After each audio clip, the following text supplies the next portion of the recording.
cute! Aka na ito. Hala, Lord. Oh, Ay, gusto ko din mali. Ang housemates game na game naman sa pagdedesenyo ng kanilang Easter eggs. Wait.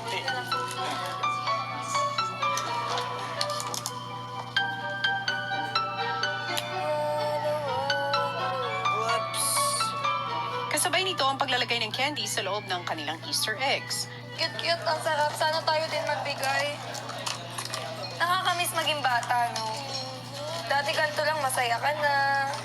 Samantala sa labas ng bahay, naghanda si Kuya ng isang masayang Easter egg hunt para sa mga bata. At ito mismo ang mga Easter eggs na dinisenyo ng housemates.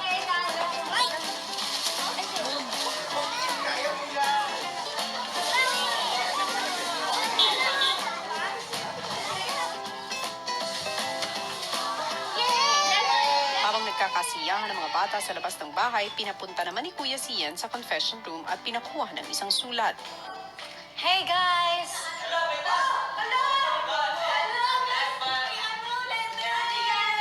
Housemates, nais kong makiisa tayong lahat sa paggunita ng Semana Santa. Kaya naman kayo ay magkakaroon ng 88 minutes of silence. Kayo ay magkakaroon ng pagkakataon magnilay-nilay. Pagkatapos ng 88 minutes, sa aking hudyat, isa-isa ninyong ibabahagi sa isa't isa ang inyong reflections, Big Brother. Matapos basahin ni Ian ang sulat, ilang sandali pa nagsimula na ang 88 minutes ng housemates. Sa simula ng 88 minutes, agad na balot ng katahimikan ng bahay at kanya-kanya na muna ang mga housemates.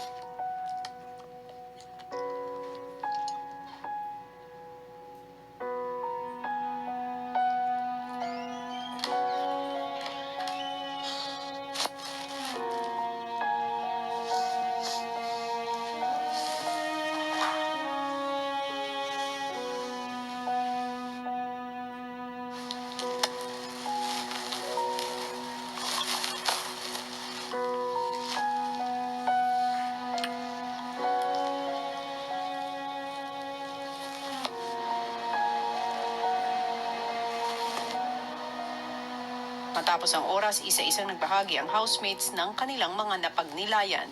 At unang nagkwento si Angela. Sobrang pagsasalamat ko sa kanya kasi isa-isa niya tinutupad din lahat ng hiling, lahat ng pangarap ko sa buhay. And next, humingi ako ng tawad sa lahat ng mga nagawa kong pagkakamali, ng mga kasalanan ko. And yung pinakahuli, then isa lang talaga hiniling ko sa kanya na bigyan niya ng more power, more strength, and a long life yung parents ko.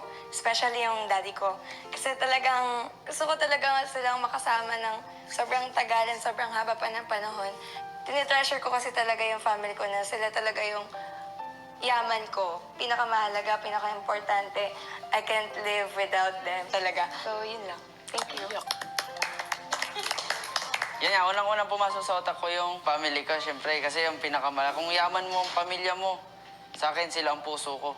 Yay! Kung may nagawa ko noon sa kanila, sobrang pasasalamat ko na dapat pinalayas na nila ang isang katulad ko noon pa. Oh, promise. Sa akin. Isang tulad ko na ganito, dapat matagal na nilang pinalayas kasi wala akong kwenta dapat sa bahay. Wala, as in, wala yun ang pagtingin ko sa sarili ko. Isang beses, sinagot ko si mama sa si papa. Mas mabuti na lang, hindi nyo na lang ako pinanganak. Nagsabi ako ng ganun kay na mama tas kay papa. Pero pinagsisihan ko yung sinabi ko. Sobrang nagpapasalamat pa rin ako sa Panginoon kasi kahit ganito lang ako, yan pa rin siya. Gumagabay sa amin, kinakausap ko siya. Minsan, nakikita niyo naman, minsan tulala ako dito kung saan-saan ako nagsulok, nandoon, nandito. Yan. Yan ang parang ko pakikipag-usap kay Lord. Then, okay. So, yung reflection when the timer started, una, gratefulness ko kay Lord. Yun, grateful rin ako kay Lord kasi wala man akong kapatid, binigyan niya ako ng 15 na kapatid. Kapatid lang ha? Hindi. Ayun, kasi alam niyo naman kung wala parents ko, ako lang mag-isa sa bahay. Tapos ngayon, di ko kasama parents ko, at least may mga kasama pa rin ako. At kahit paano, di pa rin ako lonely, ganun. Tapos yun, sobrang grateful ko lang talaga kay Lord sa mga blessings niya. Ano ba? Yun lang man. Thank you. Sa 88 minutes lang, naisip ko is magpasalamat lang talaga sa kanya. Gusto ko lang talagang pasalamat kasi hindi niya ako pinabayaan, yung family ko hindi niya pinabayaan. Yun, kasi yung mama at papa ko matatanda na, wala na silang trabaho. napaparal sa akin, mga kapatid ko na lang. Tapos maswerte pa nga ako kasi pinoprovide nila yung lahat mga kailangan ko. Hindi ako naghirap sa katulad nila, nagtrabaho sila, sinakripisyo nila yung pag-aaral nila, na marating lang yung kung anong kinararoonan nila ngayon. So yun, pasalamat din ako sa mga kapatid ko. Sobrang pasalamat ko lang talaga kay God. Yun lang, sobrang. Love you, Kuya Bat! My reflection was to thank God for the opportunity He gave me. Only God can say who you really are. Like no one, like no other one. He can only tell who you are and who you become. So I have to just put all my faith in Him. I would be restored, not broken anymore. Matapos ang mapusong kwentuhan, kinabukasan sa bahay ni Kuya, maagang gumising ang boys.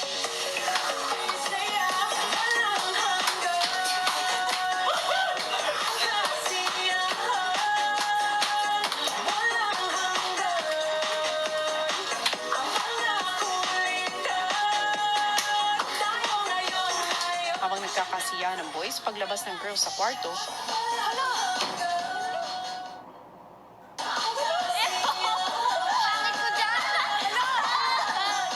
Nauna po kasi kami lumabas na girls, tapos nakita po namin dun sa living room yung, kumbaga, pictures po namin na nakapakoin, tapos meron din pong 8 na golden coins po na nakahang, pero wala po siyang picture, so bali blanco po siya.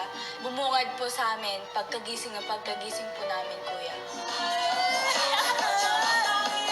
Oh, ang ganda niyan! Ang ganda niyan! ilang sandali pa lumabas na rin sa kwarto ang boys.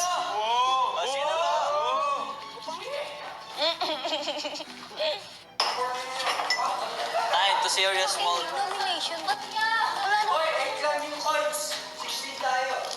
Maya-maya pa habang abala ang lahat, isang mahalagang anunsyo ang narinig ng housemates mula kay Kuya. Housemates, Kuya! nakikita ninyo ngayon ang 8 golden circles. Opo, Kuya. Pagmasdan ninyong mabuti ang mga ito dahil may kinalaman ito sa pananatili ninyo sa aking bahay.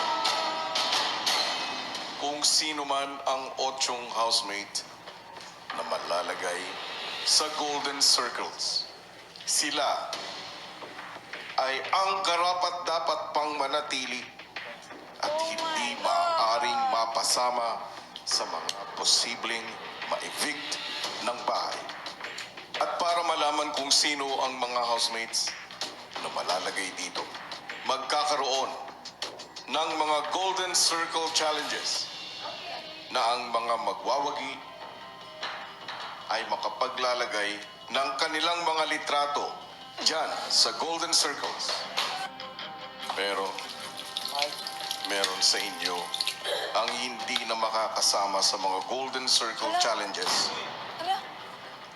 at hindi mabibigyan ng pagkakataon na ipaglaban ang kanilang mga sarili dahil sila na ay mapapasama sa mga nominado. Housemates, umanda na kayo dahil sa puntong ito, magaganap na ang inyong nominasyon.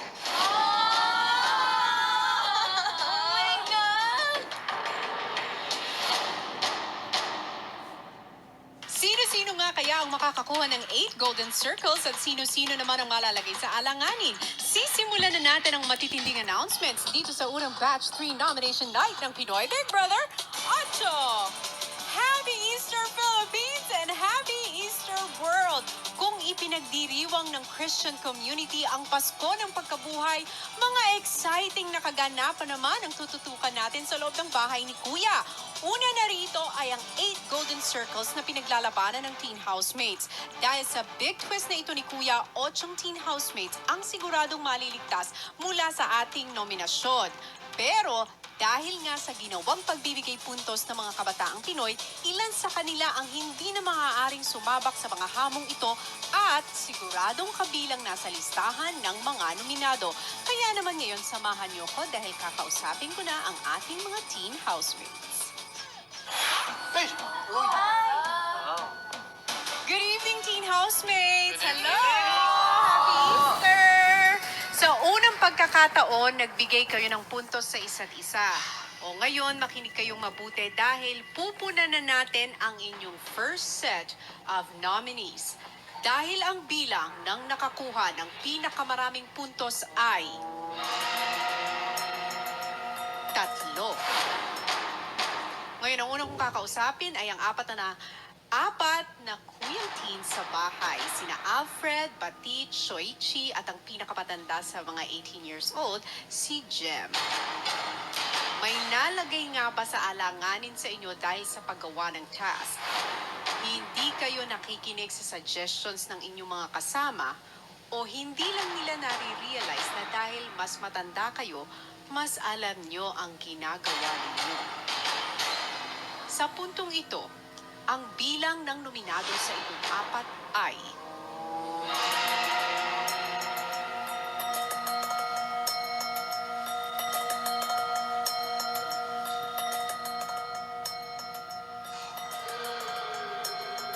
wala. Okay,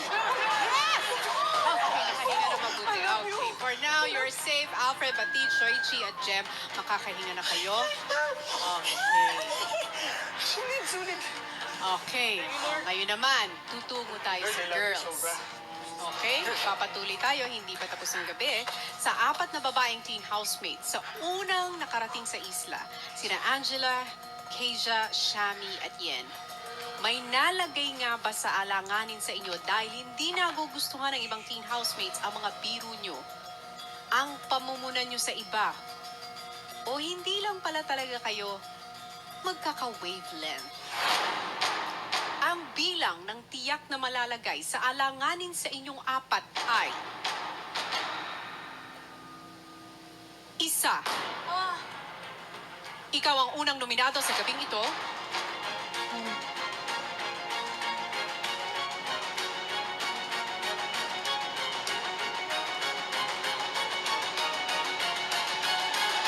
Shami, you're nominated tonight. At this point, Angela, Keisha, and Yen, ligtas kayo. 2 pangalan pa ang ating hinihintay.